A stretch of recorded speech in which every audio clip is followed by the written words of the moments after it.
Hi, my name is Pranay and I use they them pronouns. Hey, I see you. But who are they? खुद को हम क्यों बोलते हो? राजा महाराजा हो क्या?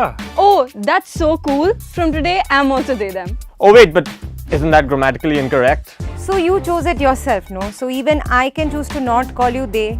It is a choice for me too, right? Wrong. Let's go over the importance of gender pronouns. But before we learn, we must unlearn. So बच्चों, sex is a physical trait assigned to you at birth, while gender is just a social construct.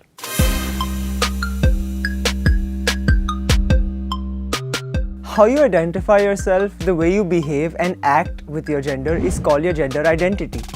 Unlike what the world might have told you, your gender identity does not need to line up with your assigned gender or the sex you were assigned at birth. Pronouns are basically how we identify ourselves apart from our name. For example, I'm Saptarshi, I use he, him. I'm Aisha and I use she, her. and I am Pranay Roy and I go with the pronouns they, them. Depending on how my gender expressions evolve, so can my pronouns. Simple.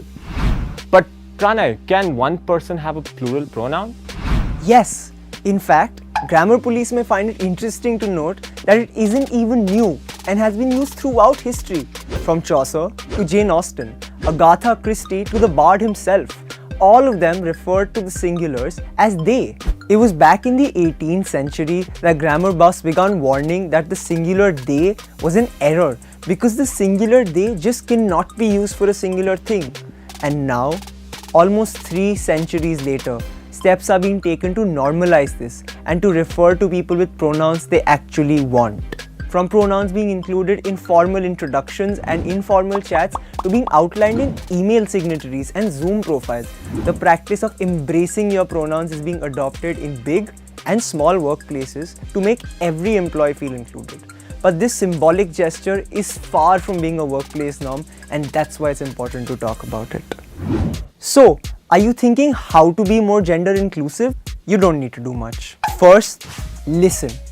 Listen to those who live with these identities and because of whose efforts the word they was officially recognized as a grammatically correct, singular and non-binary pronoun. Second, just ask. Rather than assuming someone's pronouns, ask them how they like to be addressed. Like a name, introduce yourself with your own pronouns to open the door for others to feel comfortable sharing their names and pronouns with you too. If you are unsure of someone's pronouns and they haven't shared them with you, to be certain, just use their name. Third, just like he, she and they, some genderqueer people might even go with z or zim or even just it or simply switch pronouns depending on how they feel. It's considerate and respectful to use correct pronouns for everyone.